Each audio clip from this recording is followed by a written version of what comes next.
अस्सलाम वालेकुम फ्रेंड्स, कैसे हैं आप सब लोग। उम्मीद है आप लोग सब खैरियत से होंगे। Welcome to Masala food. आज बनाने जा रहे हैं दो बहुत ही मज़ेदार सी चटनी और रायते की रेसिपी। दोनों रेसिपी इंतहाई मज़ेदार हैं और आप इसे नॉर्मल डेज़ में भी बना सकते हैं। इसके अलावा दावत वगैरह में भी ये चटनी और रायता आप बना सकते हैं। इंशाल्लाह सबको बहुत पसंद आने वाला है। तो चलिए फिर स्टार्ट करते हैं इन मज़ेदार सी रेसिपीज़ को। टमाटर की चटनी बनाने के लिए पैन में 4 टेबल स्पून ऑयल शामिल करेंगे। थोड़ा सा गर्म हो जाएगा तो इसमें गार्लिक के हमने जवे शामिल करने हैं 7 से 8 अदद और इनको 1 मिनट के लिए फ्राई कर लेना है। उसके बाद हमने टमाटर को हाफ कट करके पैन में शामिल कर देना है इस तरीके से और इनको हमने कवर करके पकाना है तकरीबन 5 से 7 मिनट एक साइड से।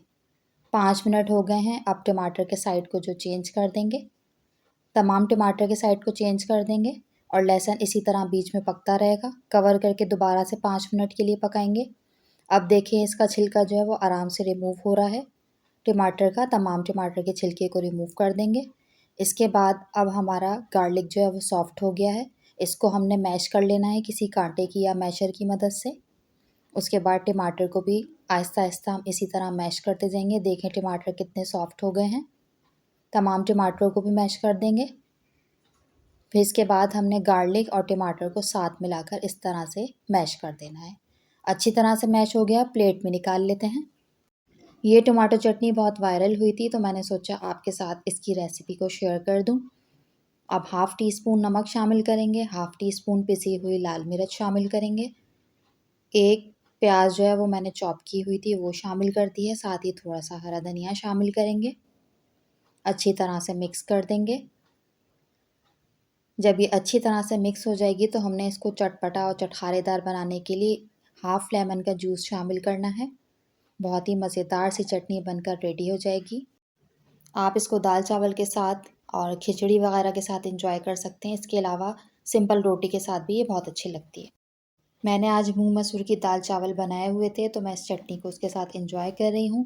ढाबा स्टाइल दाल चावल की रेसिपी मैंने डिस्क्रिप्शन में आपके साथ शेयर किया हुआ है, उसका लिंक उसको ज़रूर देखिएगा।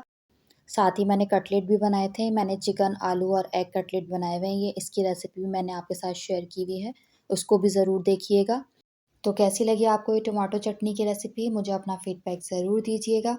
और आपको मेरी रेसिपीज़ अच्छी लगती हैं तो चैनल को सब्सक्राइब ज़रूर कीजिएगा और अपनी फैमिली फ्रेंड्स में शेयर कीजिएगा। रायता बना लेते हैं। हमें चाहिए एक हैंडफुल हरे धनिए का, धो के शामिल कीजिएगा। साथ ही हमने 6 से 7 जो है वो गार्लिक के जवे शामिल करने हैं। हाफ़ टी स्पून जो है वो रेड चिली शामिल करनी है। थोड़ा सा नमक शामिल करेंगे। 1 टीस्पून राई दाना शामिल किया है। 3 से 4 हरी मिर्चें शामिल की हैं कट करके और थोड़ा सा ज़ीरा हाफ़ टी स्पून के करीब शामिल किया है। इनका हमने इस तरह से थिक पेस्ट बनाना है, ज़्यादा पतला पेस्ट मत कीजिएगा। अब एक हमें खीरा चाहिए, इसको हमने ग्रेट करना है। बारीक वाली साइड से ग्रेट कीजिएगा।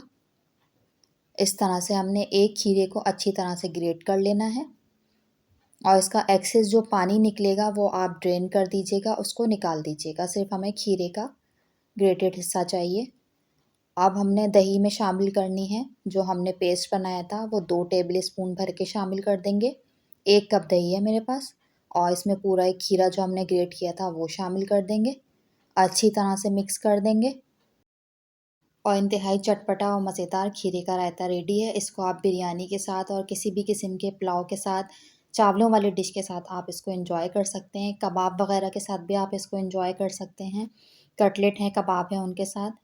मैं इसको मटर पुलाव के साथ एंजॉय कर रही हूँ। मटर पुलाव की रेसिपी मैंने अपने चैनल पे शेयर की हुई है, ज़रूर देखिएगा। तो कैसी लगी आपको चटनी और रायते की रेसिपी, मुझे अपना फीडबैक ज़रूर दीजिएगा। रेसिपी अच्छी लगे तो चैनल को सब्सक्राइब कीजिएगा। अल्लाह हाफ़िज़।